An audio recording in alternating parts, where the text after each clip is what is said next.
Jim came to me at 61 with three spreadsheets, two calculators, and one question he couldn't answer: lump sum or monthly payments. He had run every scenario, compared every rate of return, and he still couldn't pull the trigger because his wife Linda kept asking him a question he didn't want to think about, the question that his spreadsheets couldn't answer, and it had nothing to do with the math. My name is Taylor DeMars. I'm a certified financial planner, and after helping hundreds of people work through retirement decisions, I can tell you the math is the easy part. So today I'm going to walk you through what I call the pension clarity test. Three questions that will actually determine which pension is right for you. So let me tell you about Jim and Linda. Jim is 61, senior operations manager at a manufacturing company. He's been there over 30 years. Linda is in her late 50s, working part-time as a school administrator. And together, they've saved close to $3 million across their 401ks and brokerage accounts.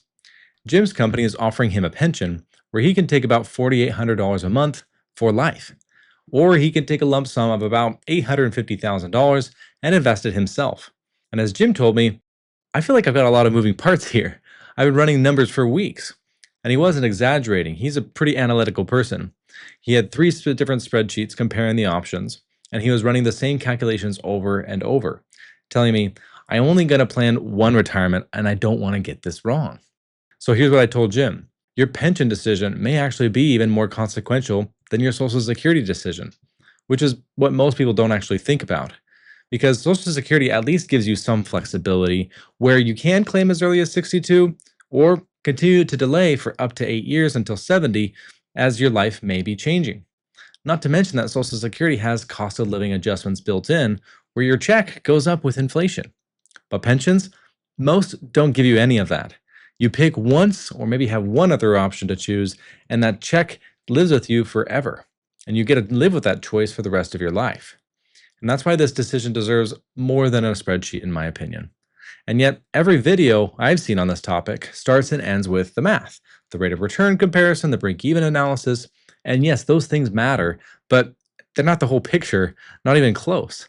So let's start where Jim started, with the math. Because here's what most people don't realize: the math on this decision is rather straightforward. It's everything the math doesn't capture that makes it hard. When you compare a pension lump sum with monthly payments, there's one core question the math tries to answer. What rate of return does the pension company think your money will earn? Because your pension company bakes a rate of return into their offer, and it's simpler than it sounds. If your company offers you $4,800 a month for life, or $850,000 for a lump sum, they're making a bet, saying, we think we can invest this 850 grand and pay you $4,800 a month until you pass away. In other words, the pension company is telling you how confident they are that they can do better with your money than you can. And that gives you a rough sense of how hard you'd have to work to come out ahead on your own. In a rough apples to apples comparison, Jim's lump sum would need to earn something in the mid single digits just to keep pace with the pension. If he can beat that, the lump sum comes out ahead over time. If he can't, the monthly payments would have been the better deal financially. Now, that's an overly simplified comparison because the math depends on things such as survivorship elections, longevity assumptions, inflation, and other plan-specific details. But it gives you a starting point. And then you talk about the break-even question. How long do you need to live for the monthly payments to win? For Jim, that number was roughly in his early 80s, depending on the assumptions we bake in. Living past that, and the monthly payments put more total dollars in his pocket. Falling short, and the lump sum wins on paper. And here's where a lot of people stop. They look at the break-even age, and they look at the implied rate, and they say, I could beat that. Give me the lump sum. And for a lot of folks, that's the right instinct. If you're trying to figure out what these numbers look like for your own pension, that's exactly where we help people work through it. The link is in the description if you want to book a call and see if we're a fit. Because there's a piece in all of this math that it doesn't capture: inflation. Most pension payments are fixed. That $4,800 a month Jim would receive, it's $4,800 today, and it's $4,800 20 years from now. Meanwhile, the cost of everything around him keeps rising. So the purchasing power of that check shrinks every single year. The lump sum, invested well, has the potential to grow and keep up. That's the argument for taking the money. So if you're sitting here right now thinking, sounds like the lump sum is the obvious choice, I could see that. On paper, it often looks that way. And Jim thought so too, and his spreadsheet told him to take the lump sum, So on paper, he was right. But that's when we started to walk him and his wife through the pension clarity test. The three questions that change everything. Because the math gives Jim an answer, the clarity test gives him clarity. And I feel there's a real difference. So, question number one: does your income work without the pension? Here's how I think about this. For example, your Social Security is your income floor.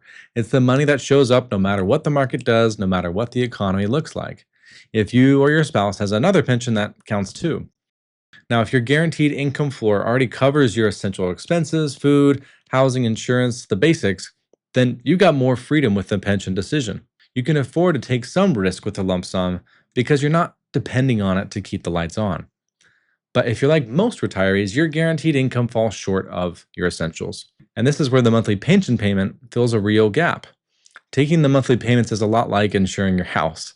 You're not hoping for a fire, you're making sure that if something goes wrong, you're covered. The pension check shows up whether the market crashes, whether you get sick, whether you live to 95. It's not the most exciting choice, but exciting isn't the real goal when the decision is permanent. Jim and Linda's combined Social Security would come out to around $5,500 a month. Their essential expenses around $7,500 a month, and that gap mattered. The pension's $4,800 a month would more than close it, and that gave Jim some real confidence about the monthly option. And then I asked a question that he wasn't expecting, which is number two: what does your spouse's life look like without you? And this is the question most people skip. It might be, in my opinion, the most important one. Because when you take a monthly pension, you usually get to pick a survivorship option, and you can take the full $4,800 and it'll all go away when you die, whether it's 30 years or 30 days. Or you can take a reduced amount and have those payments continue to your spouse for the rest of their life. For Jim, the 75% option would mean about $3,600 a month going to Linda, the 50% option around $2,400 to her. If Jim takes the lump sum and manages it well, Linda inherits the full balance when he passes. But if the market is down, or when Jim passes, or if the money has been drawn down significantly over 20 years, or if Jim made decisions at 80 he wouldn't have at age 60, Linda's safety net gets much smaller. If Jim takes this monthly payment with 100% survivorship, Linda gets every dollar of that check for the rest of their joint lifetimes, no matter what. And that survivorship election is a big part of what makes the monthly pension more valuable than a simple single life comparison would suggest. That was the heart of Linda's real question. Not what's the rate of return, what's the break even age. Her question was, will I be okay when you're gone? Jim had been building spreadsheets for weeks. Linda had been carrying that question for months. Now, if you know someone who's staring at this exact decision right now, and there's a good chance you do, send them this video. Sometimes the most helpful thing you can do is show someone that they're not the only one wrestling with this. This brings us to question number three. Can you manage this money for the next 30 plus years? Because Linda's question changed the conversation, but there was still another question left. And it wasn't about their income or their marriage, it was about Jim himself. Everyone feels that they can handle a down market until it happens. Managing the lump sum means that you are the pension fund now. You're the one managing that money through every market cycle for the next 25, 30 plus years. We're talking bull markets, bear markets, recessions, recoveries, all of it. And Jim told me, I'll be fine. I've been investing for 30 years. And then Linda said something that stopped the conversation entirely. Something to the effect of, Jim, don't you remember the Great Recession? You didn't sleep for months during 2008. And this shifted Jim's perspective. Because the question isn't whether you can handle a 30% drop at age 61, because you likely can, but the question is instead, can you handle that 30% drop at age 78 and still make the smart move? When you're sitting at the kitchen table on a Wednesday morning, the portfolio is down hundreds of thousands of dollars, and you're the one who has to decide what to do about it. No committee, no advisor reviewing it for you, just you, a brokerage login, and a decision that could reshape the next 15 years of your life. And it goes deeper than market risk. Cognitive decline isn't hypothetical. According to the Alzheimer's Association, about 1 in 3 people over age 85 are living with some form of dementia. Taking the lump sum is like saying, I'm going to fly this plane manually for the next 30 years. And you very well could. But at some point, and nobody knows exactly when, your hands may not be as steady on the controls.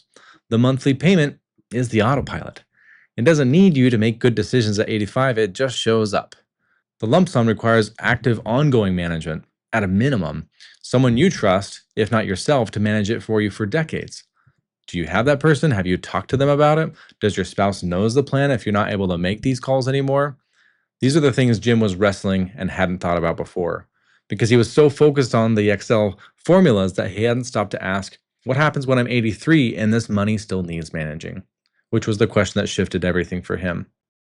So for Jim and Linda's situation, Jim had to come in ready to take the lump sum because, well, the math supported it. On the rate of return made it make sense. On paper, it was a better deal. But after working through this framework, the picture changed where their guaranteed income wasn't enough yet to cover essentials without the pension. But between the survivorship conversation, the one that he had been avoiding, it turned out to be the most important 20 minutes that they had spent on retirement planning. And Jim was honest enough to admit that his confidence about managing a lump sum through his 70s and 80s wasn't as solid as he first thought. So for their situation, it made sense for them to choose the monthly payment with 100% survivorship. Linda would receive the entire check that would remain to her for the rest of her life, whether Jim was there or not. Their pension plus their Social Security covers a significant amount for their guaranteed income, well above their essential needs. When we ran the projections under our planning assumptions, the plan looks strong well into their 90s. And the $2.8 million in their nest egg and their other assets, I like to think of this as the dual capital framework. The pension protects their financial capital, but that 2.8 million, that funds their life capital. Travel, gifts to the grandkids, the experiences they've been saving for, the money that actually lets them live, not just survive. So Jim told me later that the hardest part wasn't the math, it was just sitting down with Linda and having the hard conversation about what happens if he's not there. But once they had gone through it, the decision became clear. Now I can imagine some of you are watching this thinking, but my situation's different. I've been a good investor and managing my own money for decades and done fine. And I don't disagree with you. For many people, the lump sum is the better answer. If your guaranteed income already covers the essentials, you may have the temperament to manage investments through decades of market cycles.